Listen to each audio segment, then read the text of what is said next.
A heated exchange in the White House press room is getting attention this morning from the public and from Hillary Clinton. That exchange was between the press secretary, Sean Spicer, and veteran journalist April Ryan, a White House correspondent and Washington bureau chief for American Urban Radio Networks. Take a look. You got Russia, you got wiretap, and you got... No, we don't have that. You allegations on Capitol Hill. No, I get it, but you keep... I've said it from the day that I got here until whatever, that there is no connection. You've got Russia. I appreciate your agenda here, but the reality is... Oh, no, hold on. No, at some point, report the facts. I'm sorry that disgusts you. You're shaking your head. I appreciate it, but understand this, that at some point, the facts are what they are. After that back and forth, Hillary Clinton had this to say. Last night, she was at the Professional Businesswomen of California conference. April Ryan, a respected journalist with unrivaled integrity, was doing her job just this afternoon in the White House press room when she was patronized and cut off trying to ask a question. Too many women, especially women of color, have had a lifetime of practice taking precisely these kinds of indignities in stride. I want to bring back Matt Schlapp and Jason Johnson, and let's give Sean Spicer his say. He was on the Hugh Hewitt show this morning. Here's his response to the criticism. That's what we do. We go back and forth, and I don't treat one person different than the next. To suggest that somehow because of her gender or race should be treated differently, I think is frankly demeaning to her. Jason, does he have a point about that? No, I don't believe him. I think it was offensive. I think it was inappropriate. I think it was racist. And I think it was sexist.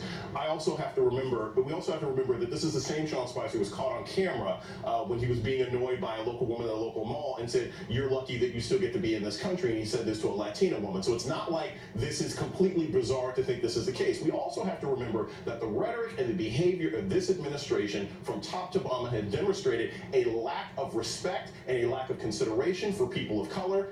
I'm not surprised, and it seems par for the course for how they've operated. I think it's sad. I think this is not going to help our country. I don't think Sean Spicer's lying. I watch this press briefing every day. By the way, there's a lot of highlights. And he allows April, who's a friend of mine, I have deep respect for April. He allows her to ask multiple questions at every briefing. I thought this was too feisty. And I don't think the feistiness in the press briefings is actually that helpful, but I don't think there was any ill intent or disrespect. But I think what you're seeing is a press secretary that's dealing with a lot of news every day, all at once, and there's a lot to deal with. And I think that was a moment where he pushed back and got feisty with a reporter who he has a very good rapport with on most days. So I want to walk behind racism. I spent years sitting in that briefing room. Tell other people what racism is. Yes, I do. No, you don't. Because you don't experience it. This has nothing to do. You don't need to raise your voice because I'm talking. You just raise your voice to someone who's simply disagreeing with you. You have interrupted me throughout this entire exchange, and rather than speaking respectfully and considerately, you raise your voice at me because you're uncomfortable. You are uncomfortable at being spoken to by someone who doesn't agree with you and recognizing that you know what we're talking about.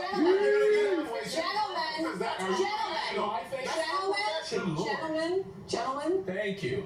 But finish your thought, and then I'd like you to respond. My thought is this is the exact kind of aggression and lack of respect that we're talking about. And it goes beyond Sean Spicer. It goes to President Trump. It goes to Steve Bannon, who runs an alt-right website. We're talking about having civil conversations in Congress. And the moment that someone who's African-American demonstrates a matter of integrity or intent or strength that makes somebody uncomfortable, if they have some issue with that, they do not respond to it. And keep interrupting him because he's incapable of respecting the space and time that I've established. I don't care what color you are, and I have respect for you. I care what color you are because it's important, because our differences are also part of this country. Can we count how many times you've interrupted me beforehand and then you yelled at me? Please continue, but let's make sure we don't lose that point. Do I get some time? Yes, you do. Now, great. After having interrupted me consistently. That's great. Okay, it's great to be here. That's really great respect. Yes, it is. Let me just say this, which is as the country has to deal with these really nettlesome issues, I don't think it helps to immediately jump to the charge